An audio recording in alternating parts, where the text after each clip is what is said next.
una fila y así vamos avanzando. Bien, hagan silencio. Señor, bien, usted en calidad de víctima tiene derecho a hacer algún tipo de manifestación. Enciende el micrófono e inicie. Buenas tardes, magistrado. Mi nombre es Gregorio Adames, como todos me conocen. Trabajaba en la empresa YC por más alrededor de 8 años. O sea, las personas aquí presentes no pueden decirme a mí, a cualquiera de los que están aquí sí le pueden decir que no tenían conocimiento de lo que pasaba en esa estructura. ¿Por qué razón? Porque con la persona que ellos hablaban siempre era conmigo. Yo era la persona que le mandaba una y otra vez los problemas que teníamos constantes en la discoteca. Incluso desde cuando yo entré. Desde cuando yo entré, se le mandaban al señor Antonio Espaillat y a la señora Maribel las informaciones de las constantes filtraciones dentro del establecimiento, que se fueron agravando una y otra vez. Allá en ese establecimiento no se hacía nada sin la autorización del señor Antonio Espaillat, que muchas veces ni siquiera la señora Maribel podía autorizar nada, pero todo pasaba por filtración de él. Todo se pagaba con la tarjeta de la compañía de él. Él autorizaba hasta una aguja que se podía mover en ese lugar. ¿Qué pasa? Cuando yo entré habían filtraciones pocas, pero se fueron agravando y se le fueron informando, pero nunca se tomaron la medida correcta. Me voy a dirigir al tiempo del incendio. Cuando hubo el incendio en la discoteca, que fue la parte de la planta que se afectó. Yo recuerdo que ese día llegaron unos técnicos que eran los que estaban tratando de arreglar el problema que había, porque él quería que se abriera principalmente en esa semana. Y los mismos técnicos le decían que no se podía tener el establecimiento adecuado para comenzar a laborar. Y él decía que no, que esa semana se abría porque se abría. Esas eran sus palabras. Es tanto así que se cambiaron los cables, que se quemaron y se pusieron cable provisional para poder trabajar en esa semana. Se rentó una planta que se puso fuera en la calle porque él quería abrir. Y los técnicos le decían que no se podía, pero él siempre tuvo su don de autoridad. Y lamentablemente llegamos a este caso. ¿Qué pasa? Se pusieron los cables provisional, le dijeron que no se podía dejar con esos cables provisional. Y cuando los ingenieros, los electricistas, le dieron el presupuesto a ese señor de lo que había que gastar para reparar y poner cómo iba, él no lo contrató a ellos. Él dejó los cables provisional, que se supone que un cable provisional no es para quedarse siempre, hasta que se derrumbó la discoteca. Desde 2023 habían cable provisional en la discoteca, que fue con que se conectó la luz dentro. ¿Qué pasa? Desde meses, antes del colapso de la discoteca, muchos meses antes, se le venían informando al señor Antonio Espaillat los problemas tan graves de los pedazos y los plafones que estaban cayendo constantemente en la discoteca, que no era una sola vez, era siempre. Las medidas que optaron para poner fue comprar lonas plásticas para ponerla encima de los plafones, para que cogieran el agua, que se acaparara encima del techo. Y se sacaban una y otra vez antes de cada actividad. Y a mí, el que está ahí sentado, no me puede decir que eso no es así, porque le tenía precio y ellos lo saben, a cada uno. Pero no es la forma, porque la gente que están aquí y el pueblo dominicano muchas veces no está indignado por lo que sucedió, sino por su actitud, que se han querido presentarle al pueblo dominicano, que ellos no tenían conocimiento de lo que ahí pasó. Sí tenía conocimiento porque yo le mandaba fotos, yo le mandaba videos de todos los problemas que habían ahí. Eso no debió pasar, ahí no debió morir una sola persona. Porque si llegamos a la semana antes, cuando se cayó el plafón, un fin de semana, donde había un cliente que grabó, que yo estaba ahí, barriendo, y busqué una escalera y me subí al techo y quité los pedazos que habían para que no le fuera a caer a alguien. Y le mandamos los videos, le mandamos la foto. Le mandamos una y otra vez los problemas de la discoteca, del YEC-C. Pero usted sabe por qué no se resolvieron. Porque él no encontró a alguien que se lo hiciera por intercambio. Porque no le gustaba pagar. Le gustaba resolver por intercambio. Entonces que no le digan al pueblo y no le den al pueblo más dolor de lo que está pasando. Ese día, en la mañana, se le volvía a informar que el plafón no se había cambiado de la piedra que le estaban cayendo. Pero ¿qué pasa? Muchas veces cuando yo le reclamaba a él, es lo que me decía a mí que yo no tenía discoteca. Una vez estaba él sentado con un teléfono hablando y casi le cae un pedazo a él mismo encima cuando se movió. Ellos tenían conocimiento constante. Esto no es por hacerle daño a nadie, ni porque uno tenga algo en contra de él, porque no es así. Esto es por la verdad, porque hay gente dolida, porque murieron 230 y pico de personas ahí, que pudo ser cualquiera. Ese día, a las 2 de la tarde, otra vez vuelvo y le escribo al señor Antonio y le digo que los problemas que habían en el techo constante no eran solamente que los plafones se caían por humedad. ¿Por qué razón? Porque constantemente se veían los plafones en el suelo que eran derribados por pedazos de concreto. Eran concretos que le caían y los rompían hacia abajo. Entonces, no era pensar que se iba a caer. No era pensar que se iba a caer. Era pensar que por lo menos una persona podía ser afectada hasta de muerte. Solamente la persona que él tenía de mantenimiento, que trabajó ese día, le dijo la información a él, porque salió en el expediente, donde él le dice, se cambiaron los plafones nuevos, se pusieron, pero Gregory sigue insistiendo que están cayendo pedazos del techo. Si la persona que está ahí de mantenimiento te está diciendo que yo, que soy la persona que siempre ha luchado porque lo tuyo siga ahí adentro, te está diciendo que yo sigo insistiendo que están cayendo pedazos del techo, ¿por qué no hacen lo que yo te dije? Quita los plafones que tú vas a ver si hay un problema en el techo. Es como cuando te caen a golpe y tú tienes unos moretones, si te quita la camisa tú lo ves. Porque yo no quería que eso pasara, porque a mí me duele. Porque duele lo que pasó ahí, porque lo que yo escuché y lo que yo vi ahí dentro no lo vio nadie.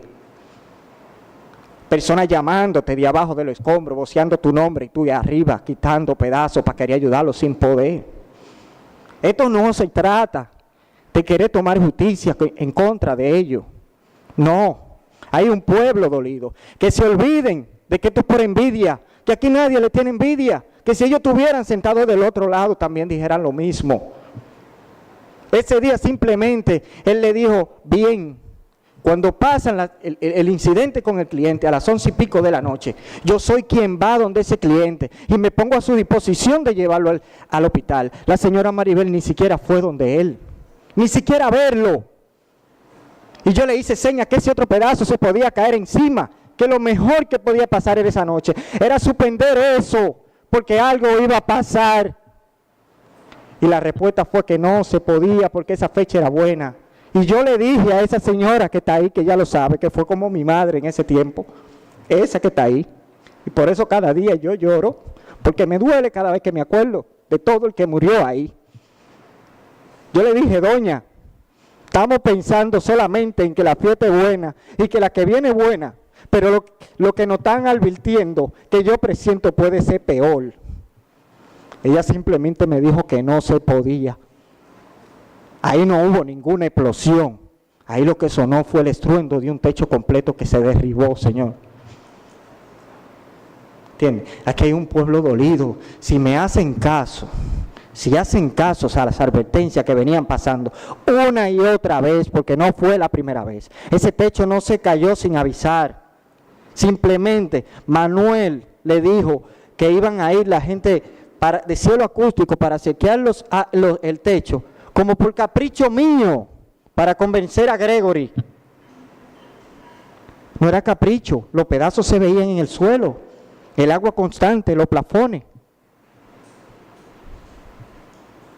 Entonces yo lo que quiero que sepan, señor juez, que yo lo único que pido, lo único que yo pido, es que se haga justicia verdadera, lo que realmente merece.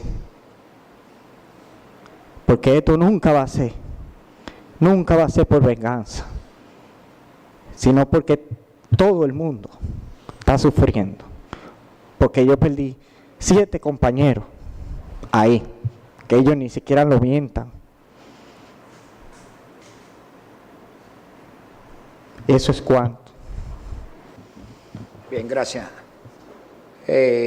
Los demás pasen por aquí, por favor. ¿Quién más va a declarar?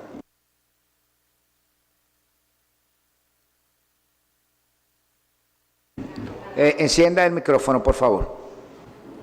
Sí, soy la madre de Catherine Narri Nadal. Solo quiero justicia para mi hija.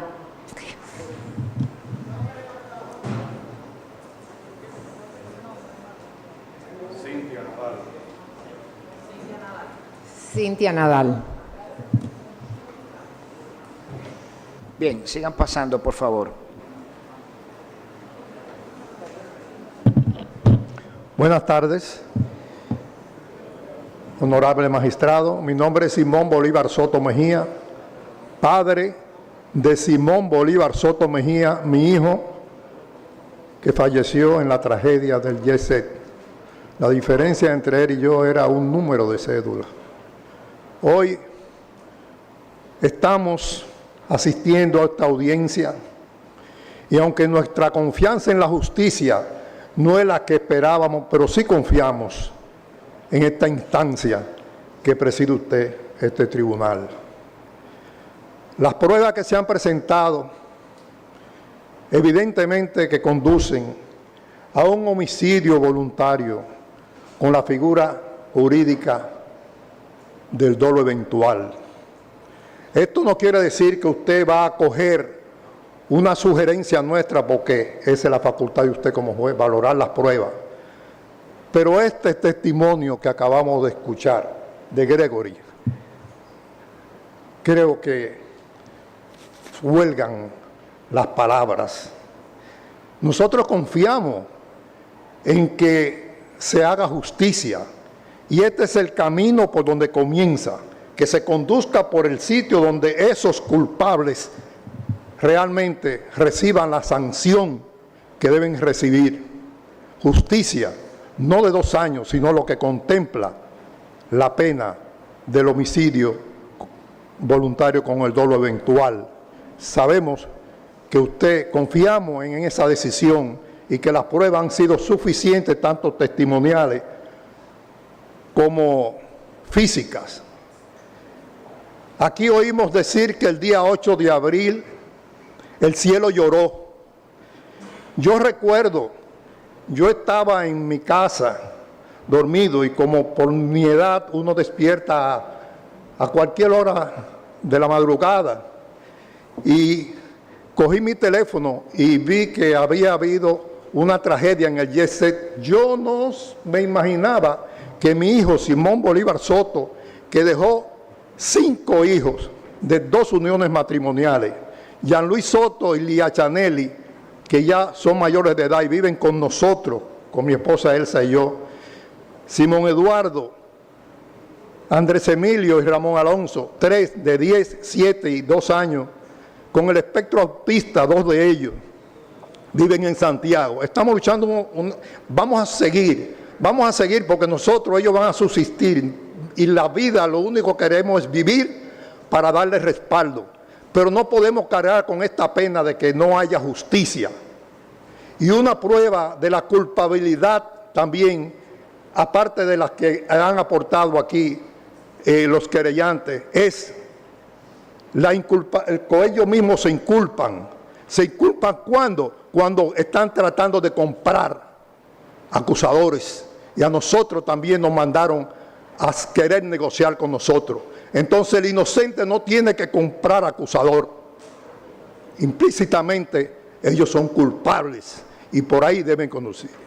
El día 8 de abril el cielo lloró, pero luego yo que vi las noticias en la prensa de que habían muchas personas desaparecidas, que los pobres habían perdido sus pertenencias y víctimas, pero esas lágrimas del cielo no eran las que esperaban nuestras víctimas.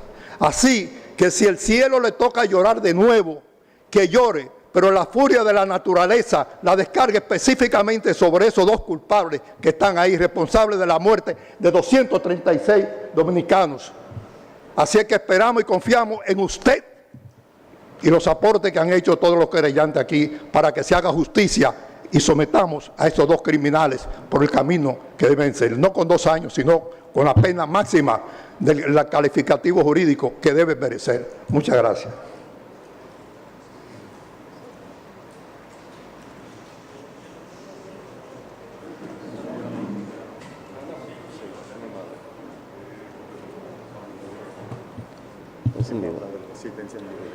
Buenas tardes, mi nombre es Alcides Acosta. Yo soy hermano de Edwin Alcides Acosta, cuñado de Isamar Soriano, quienes eran padres de 2 niños, Valentina, de 10 años, y Matius, de 5 años.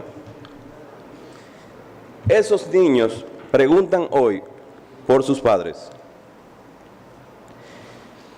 Y decirle no solamente que no están, sino decirle que parece difícil que su proceso sea llevado a cabo con dignidad, que este país le va a brindar las justicias que merecen, que no tenemos que exigir, porque el pueblo la necesita y es un derecho fundamental. Nosotros estamos aquí como cada lunes, pidiendo, reclamando que, al igual que esos niños que son huérfanos de padre y madre, hay muchos más igual que ellos. Y saber que esos niños van a crecer sin sus protectores naturales. Los de nosotros tienen la suerte que nosotros podemos estar ahí para ellos, pero no todas las familias son iguales. Está sobre sus hombros, sobre su responsabilidad, que todos los niños huérfanos de padre y madre, mañana, cuando tengan conciencia, sepan que en este país se hizo lo correcto, no por favoritismo, no por negociación, no. Lo correcto no necesita muchas cosas porque es muy claro. Lo correcto siempre prevalece, aunque los corruptos quieran doblar el camino, apartar miradas. Dios es justo y esa justicia de Dios es la que nosotros queremos que usted aplique, que es la razón. Yo sé que usted lo va a hacer porque todo el mundo y todo el pueblo espera eso de usted, no menos de ahí. Muchas gracias.